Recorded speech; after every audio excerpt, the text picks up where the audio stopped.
பிரவீன், நீங்கள் கூறியபடியே இந்தியா கூட்டணி உருவாகுவதற்கும் பாரதிய ஜனதா கட்சிக்கு எதிராக 2024 நாடாளுமன்ற தேர்தலில் அனைத்து அரசியல் கட்சிகளையும் எதிர்க்கட்சிகளையும் ஒருங்கிணைப்பதற்கான முயற்சியில் தீவிரமாக பீகார் மாநில ஐக்கிய ஜனதா தள கட்சியின் தலைவரும் முதலமைச்சருமான நிதிஷ்குமார் ஈடுபட்டார். அவர் ஏற்கனவே 2019ஆம் ஆண்டு பாரதிய ஜனதா கட்சியின் கூட்டணியில் இருந்தவர் நாடாளுமன்ற தேர்தலின் போது.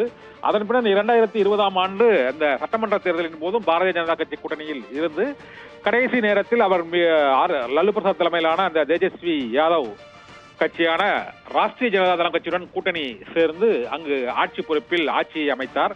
அதற்கு துணை முதல்வராக தேஜஸ்வி யாதவும் முதலமைச்சராக நிதிஷ்குமாரும் அங்கு பொறுப்பேற்றனர்.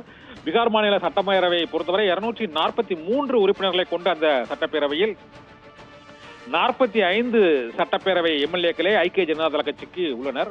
காங்கிரஸ் கட்சிக்கு 19, பிஜேபிக்கு 78, ராஷ்டிரிய ஜனதா தளத்திற்கு 79 கட்சி சட்டமன்ற உறுப்பினர்களும் இருக்கிறார்கள். இதனால் ஐக்கிய ஜனதா தள கட்சிக்கு பிஜேபி ஆதரவு அளிக்கலாம் அல்லது ராஷ்டிரிய ஜனதா தளம் ஆதரவு அளித்தால் அங்கு ஆட்சி மாற்றத்தை ஏற்படுத்த முடியும் என்ற நிலையில்தான் அவர் பாரதிய ஜனதா கட்சியுடன் கடந்த ஒரு 2 ஆண்டுகளுக்கு முன்பு ஏற்பட்ட கருத்து வேறுபாட்டின் காரணமாக ராஷ்டிரிய ஜனதா தள கட்சியில் இணைந்து தேஜஸ்வி யாதவுக்கு துணை முதல்வர் பொறுப்பை வகித்து அவர் முதலமைச்சராக பொறுப்பு வகித்தார்.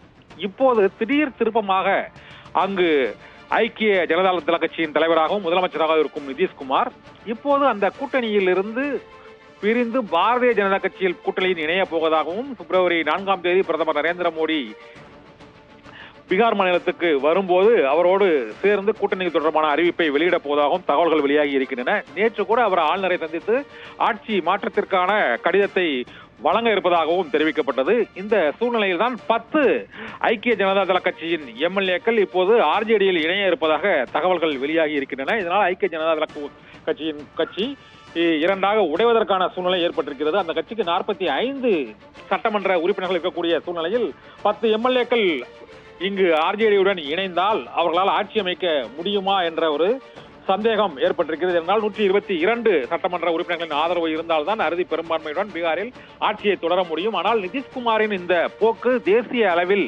அவர் மீதான ஒரு நம்பகத்தன்மையை இழக்க வைத்திருக்கிறது. தேர்தலில் ஒரு கட்சியுடன் கூட்டணி, ஆட்சி அமைப்பதற்கு ஒரு கட்சியுடன் கூட்டணி, அதன் பின்னர் நாடாளுமன்ற தேர்தலுக்கு ஒரு புதிய வியூகம் அமைப்பது, ஒட்டுமொத்த இந்தியா கூட்டணியின் ஒருங்கிணைப்பாளராக இருந்து 4 கூட்டங்கள் முடிவடைந்து இப்போது நாடாளுமன்ற தேர்தல் வரக்கூடிய சூழ்நிலையில் திடீரென அங்கு மீண்டும் இந்தியா கூட்டணியில் ஒரு சலசலப்பை ஏற்படுத்தக்கூடிய வகையில் மீண்டும் பாரதிய ஜனதா கட்சிக்கு இணைவது என கடந்த 3 ஆண்டுகளில் 3 கூட்டணிகளுக்கு அவர் தாவி இருக்கிறார். இதன் மூலமாக பீகாரில் ஒரு அரசியல் பரபரப்பு ஏற்பட்டிருக்கிறது. இன்று ஒரே நாளில் 4 கட்சிகளின் கூட்டங்கள் நடைபெறுகின்றன. பாரதிய ஜனதா கட்சியின் செயற்குழு கூட்டம் 4:30 மணிக்கு நடைபெறவிருப்பதாக அறிவிக்கப்பட்டிருக்கிறது. இதே போல 1 மணிக்கு லாலு பிரசாத் யாதவின் மற்றும் தேஜஸ்வி யாதவ் துணை முதல்வர் ஆகியோர் பங்கேற்கும் ஆர்ஜேடி கட்சி சட்டமன்ற உறுப்பினர்களின் ஆலோசனை கூட்டம் மதியம் 1 மணிக்கு நடைபெறுகிறது. பிற்பகல் 3 மணிக்கு நிதிஷ்குமார் தலைமையிலான ஐக்கிய ஜனதா தள கட்சியின் சட்டமன்ற உறுப்பினர்கள் அனைவரும் கலந்து கொள்ள வேண்டும் என்று 3 மணிக்கு பீகாரில் பாட்னாவில் கூட்டம் நடைபெறுகிறது நிதிஷ்குமார் தலைமையில். இந்த சூழ்நிலையில் தான் 10 சட்டமன்ற உறுப்பினர்கள் தொடர்பு எல்லைக்கு அப்பால் இருப்பதாக தகவல்கள் வெளியாகி இருப்பதாக ஜேடியு வட்டாரங்கள் தெரிவிக்கின்றன. ஆர்ஜேடியில் அவர் இணைவதற்கான பேச்சுவார்த்தைகள் நடைபெற்று வருவதாகவும் கூறப்படுகிறது. இந்த பிரச்சனைக்கு முடிவு கொண்டு வர சோனியா காந்தி 2 முறை நிதிஷ்குமாருடன் பேசுவதற்கு முயற்சி செய்தும் அவர் தொலைபேசியில் பேசவில்லை என்ற தகவலும் இப்போது வெளியாகி இருக்கிறது. இதனால் அவர் நிதிஷ்குமார் பாரதிய ஜனதா கட்சியின் கூட்டணியில் இணைவது உறுதியாகிவிட்டது. அவருக்கு 2025ஆம் ஆண்டு வரை முதலமைச்சர் பொறுப்புடன் அங்கு ஆதரவு அளிப்பதற்கு பாரதிய ஜனதா கட்சியின் 78 எம்எல்ஏக்களும் கடிதம் கொடுத்து விட்டதாகவும் தகவல்கள் வெளியாகி இருக்கின்றன. இன்று ஒரே நாளில் இந்த குழப்பங்களால் இப்போது நிதிஷ்குமார் என்ன முடிவை எடுக்கப் போகிறார் என்று இதுவரை அதிகாரப்பூர்வமாக அறிவிக்கவில்லை. இந்த சூழ்நிலையில் தான் இன்றைய அரசு நிகழ்ச்சிகளிலும் துணை முதல்வர் தேஜஸ்வி யாதவ் பங்கேற்காமல் புறக்கணித்திருக்கிறார். இன்று காலையில் நடைபெற்ற அந்த அரசு நிகழ்ச்சி ஒன்றில் துணை முதல்வர் தேஜஸ்வி யாதவ் நிதிஷ்குமாருடன் பங்கேற்கவில்லை. இதனால் ஆர்ஜேடி மற்றும் ஜேடியு ஆகிய 2 கட்சிகளின் கூட்டணி உடைந்து விட்டது என்றுதான் உறுதிப்படுத்தப்பட்டிருக்கிறது. நிதிஷ்குமார் என்ன முடிவு எடுக்கப் போகிறார் என்பது தொடர்பாக இன்னும் அவர் அதிகாரப்பூர்வமாக அறிவிக்கவில்லை. ஆனால் அங்கு நடைபெறும் காட்சிகள் மற்றும் கூட்டங்கள், ஆலோசனை கூட்டங்களை பார்க்கும் பொழுது நிதிஷ்குமார் பாரதிய ஜனதா கட்சியுடன் ஆதரவுடன் ஆட்சியை தொடர்வதும் நாடாளுமன்ற தேர்தலில் பிஜேபியுடன் இணைந்து போட்டியிடுவதற்கு முடிவு செய்துவிட்டதாகவும் தகவல்கள் வெளியாகி இருக்கின்றன.